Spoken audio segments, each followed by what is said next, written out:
All right, hey y'all. We good? Okay.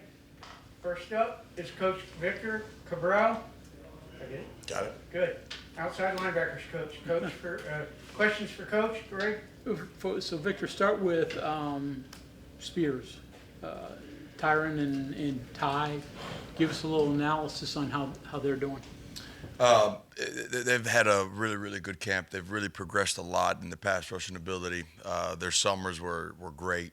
The thing that I really respect and love about those two is how much they compete against each other, and in a great way.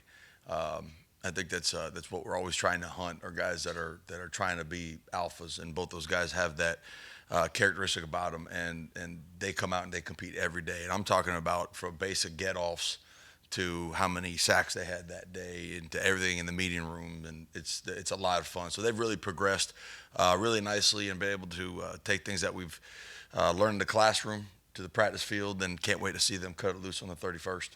So behind them, what do the guys look like? Are you confident somebody could play there if you need them, or is that still a work in progress? Yeah, well, it's always a work in progress, but we moved Tor Simmons over full-time basis with the Spurs, and he's really been fantastic.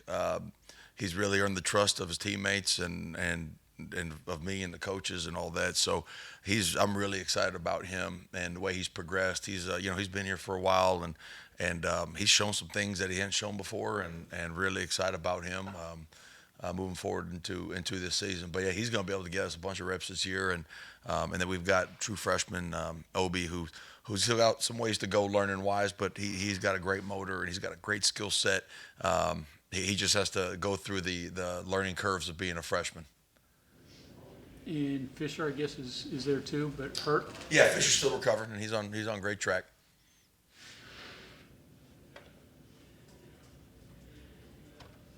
So the position overall, would you like to have more depth? Are you comfortable with the numbers you got? Well, you always want to have a little bit more depth, but with the guys that we have right now, a good number in that room is about 5. And guys that, the pass rush aspect of what they're able to bring to the table is always the premium in that position. But being able to be flexible also with the coverage world and also in the run fits is a huge factor of what we're trying to do. We just can't be third down guys. So those guys have really developed in all aspects of their game. But I'm really comfortable and really happy right now with where they're at. And they're still hungry for more, which is great. And I just can't wait to see them under the lights and see how they go. And we try to replicate it as much as possible, but I can't. And that's what we try to do as coaches. But for them to cut it loose on Saturday, the 31st, is going to be awesome.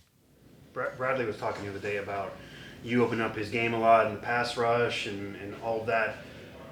You obviously weren't here last year, but how much have you had to change with your goal of trying to make the pass rush better? He talked about some moves in different situations that he wasn't doing before. Was it a catastrophic difference or just little tweaks? Like, how much work are you putting in to make that better? We talk about pass rush every single day, and again, that's just one of the angles that those guys have to be really, really good at, and understanding angles, alignment, stances, the setup move to what you're gonna end up getting to the quarterback with. And I've always said that the true definition of team defense is versus the pass, because everyone has to do their job. Against the run, sometimes you can call a certain call to get in there. You can sometimes accidentally fall into a great tackle, but really, you need the great work of the back end. You need the guys in the middle understanding, controlling the underneath levels of the coverage aspect, and then the guys up front being able to do their part of it. Like, if one area of that falls short, it's really tough. And that's part of football right there. But yeah, we've really tried to work on just being precise with hand placement and landmarks, and working with the defensive line in certain twist games, and really just taking his skill set and building from what he's already had. And I can talk until I'm blue in the face. It really takes guys like him, any of these players, to be like, all right, they've got the ability, they've got the skill, but they've got to have the willingness to go out there and do the extra work on a regular basis, just not the 2 hours that I get with them. So I really commend those guys, especially Tyron, for taking on such a great leadership role, and I know it's going to pay off for him. Hard work always pays off. How much of a shock is it, like a guy like Torres, when you take his hand out of the dirt, out of the 3-point stance? Because we hear about NFL all the time, teams going from 4-3 to 3-4, and it's like a different position. Is that the case with you guys? Yeah, it's always a little bit different. And, you know, obviously from the stance all the way to the responsibilities in the coverage aspect and also your run fit. And, you know, I know he played a little bit of spur and D-line last year, and him to focus just on the outside backer position this year, this fall camp has been really, really good. But, yeah, it is it's a different mentality also, where you can't just be all forward all the time. You've got to kind of understand the big picture and see a lot more in space. And hey, man, he's asking so many great questions in those meeting rooms, and he takes great notes. And he's one of the guys where he's going to be successful because he can take things from the classroom to the practice field to interactions and the full scrimmages. I really think the world of him and just his grit. He's really done a really good job for us this fall camp, and is going to help provide some really good depth that we need. And on special teams also, I mean, he's been showing out, and he's getting called out for positive things every day, and I just love guys like that.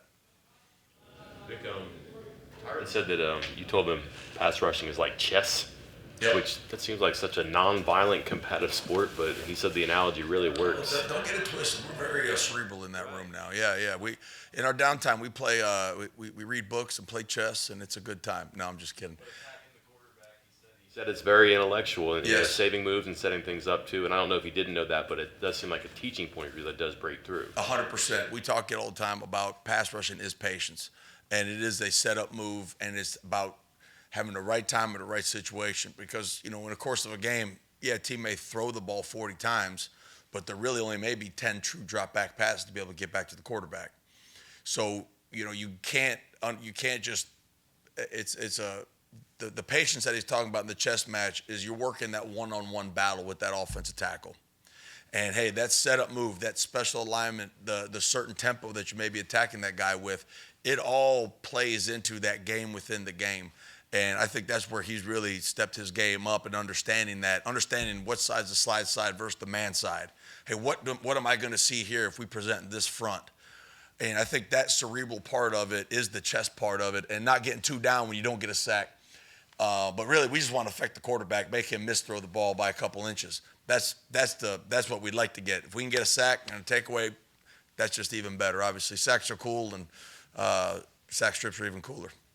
And then you mentioned you got in more than third down players, but third down you have to drop back and cover. And I think a lot of people just fixate on pass rush, but the coverage part of it is pretty significant. All the responsibilities there. Can you just explain what goes into that differentiates it from, I don't know, spear or like another linebacker spot? Yeah, well, you know, we primarily cover the outside half of the field, the flat, the curl flat, and at times the hook. And those guys' positions specifically are pass rushing premium. So we try to make sure that on third downs we are rushing those guys. But you can't rush them every single down or the disguise is up, and it takes away from the scheme of the 3-4 defense. I think with Coach Leslie, you know, last year, us leading the Big 12 in sacks and tackle for losses, there's a reason for that. I think because saying that fourth or fifth rusher from all different parts of the field is the beauty of this defense. So, yeah, there is a different aspect of it compared to other positions. It's a lot of the same routes, and there's some different sortage that you have to go through in the coverage aspect of it. And I think how that also plays into the pass rush and the run fit is how you can disguise those certain looks into your benefit. And those guys have really done a lot of hard work on that, and just not lining up the same exact way every single time, but showing a little bit of deceive, and I think it's going to pay off. Working day-to-day with spears, too, how much do you deal with them, and what are your thoughts on We that? primarily move those spears mainly to the coverage aspect of it.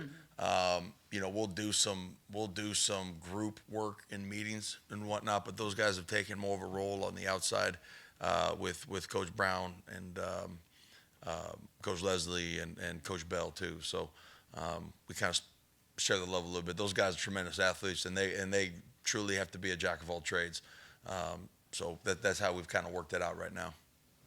When you're coaching with your individual players and one-on-one and describing what you want, especially those pass rush moves, there's a lot of sound effects.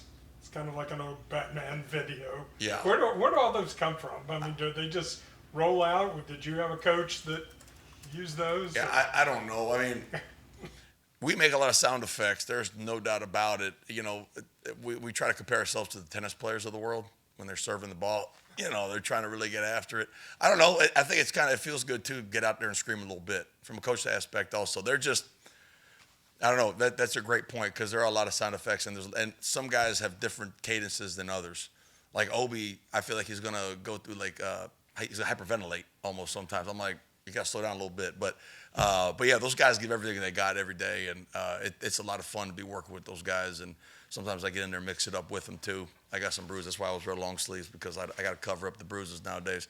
But yeah, it's a fun time and they exert all effort. Like you can't practice in slow motion, especially at that position, really any position on the field.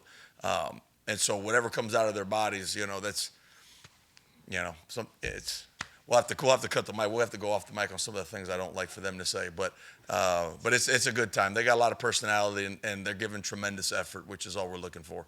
Is all that personality and the sound effects part of trying to keep up the aggressiveness when you can't actually obviously hit Green and Nico, and you can't be the same aggressiveness as you would in the game, I'd imagine. Is that Those guys, I like them celebrating a little bit after positive plays. I want them to show personality. I want them, being loose and having fun. It's the greatest game ever, and they get to play it at at the greatest place in the country, man. They have a lot to be happy about and a lot to play for. But yeah, we got to stay away from the quarterbacks. Obviously, there's no doubt about it. So that's why, again, I take some of the beatings on that, and my assistant, Bucky, we take some beatings on that because someone's got to replicate the quarterback. Tyron actually mentioned that there was one time where I guess he hit you and you really hit me harder. So, you have that mentality, I guess. Look, we can't be telling all the dang secrets in the room. But, yeah, I like getting some pads on with them because I want to feel them, and criticize or critique. If I'm not feeling it, Wyatt ain't going to feel it. You know what I'm saying? They got to bring it and try to. Sometimes they go a little overboard, knock me off, and I complain to them about my insurance and the coverage that I don't receive. But no, we have a good time, and I think that's part of it. I think you have to have some brute force. You have to have brute force in every position, and you have to be a guy that can set the edge and also go against probably the best offensive lineman of any offense in the country. And so we got to be prepared for all those different things. But yeah, I try to be hands-on with those guys, and I always tell them if I'm not going to make them do anything I haven't done or willing to do with them. So we get after it.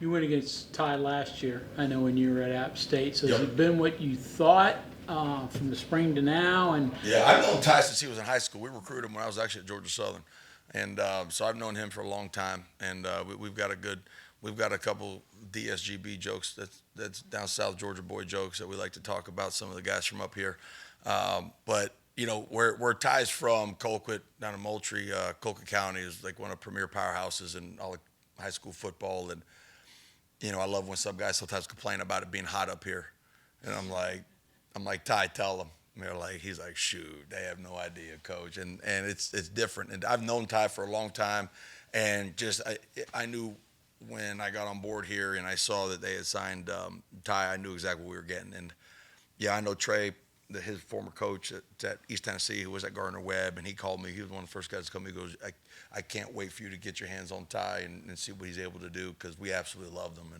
And it's great. He's smiling from ear to ear every single day, and I can't wait to watch him go because he puts a lot of work into it every single day in every aspect of this program. He's fully bought in, and that's great to see, especially as a transfer. He's all in. Guys like Ty and TJ, is it dealing with the size? Is that the biggest thing, making that jump up to that? And how do you coach that? Yeah, I think that is one of the bigger, the biggest, moments is when you see the size of those guys. But, guys like Ty and TJ that are, quote, undersized, those guys haven't been the biggest guys their whole entire life, right? So they know how to deal with that. And, there's other guys on our team that aren't prototypical size. I mean, they're all over the place. But, man, that's one thing about football that you can't measure. I don't want to be corny or whatever, but it is the heart, man. Like, you have that in you, and to make it this far at this level and be productive, I think you got to be built a little different.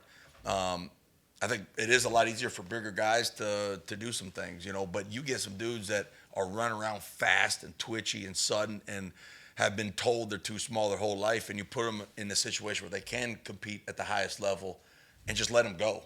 And it's been awesome to watch those guys, among others, that it's like, okay, they fit, they belong, they've always belonged, but just happy they're here. Important for guys like Ty and TJ, don't let them get your hands on you, right? Right. Do whatever you have to do to, don't let them consume you. Is That's that where right. you coach them up? Yeah, working edges all the time and working hand violence and if they can't touch you, they can't block you, right? So that's always been the motto that we kind of head into things, especially on the defensive side of the ball and what Coach Jackson is able to do with those guys. I mean, it's constant hand violence and you look at guys' hands and that have played at the highest levels. I mean, it doesn't matter. They are constantly working that hand violence because they're going against large human beings every single day. But yeah, you cannot get consumed by running down the middle of guys' numbers, and especially if you're a little undersized. But the one thing that both those guys have is some really good arm length and really good pop when they hit you. They're very strong, powerful guys, and it shows. Like there's been a lot of great clips of those guys really getting their hands on and creating great knockback and really shocking the mess out of guys. On the flip side, sometimes some of those small guys off the edge give big tackles trouble. Absolutely, they got to use their strengths. There's a lot of strength to having a fast, twitchy, agile guy on that edge. And some of those guys can contort their bodies in different ways, and they make some crazy things happen. And that's when you sit back as a coach and be like, well, we didn't work that, but thank God he can do that. But it's those guys that you mentioned, man, they've had really great camps and have really been called out for their motor. They're high motor guys that want to get to that football, and it's great. It's been a lot of fun. It's been a grind, but it is everywhere. It's been a work in progress, like we were talking about earlier, and but these guys come day after day, ready to work and giving it their very best. Okay, anything else for Coach? All right, thank you very much. Easy peasy.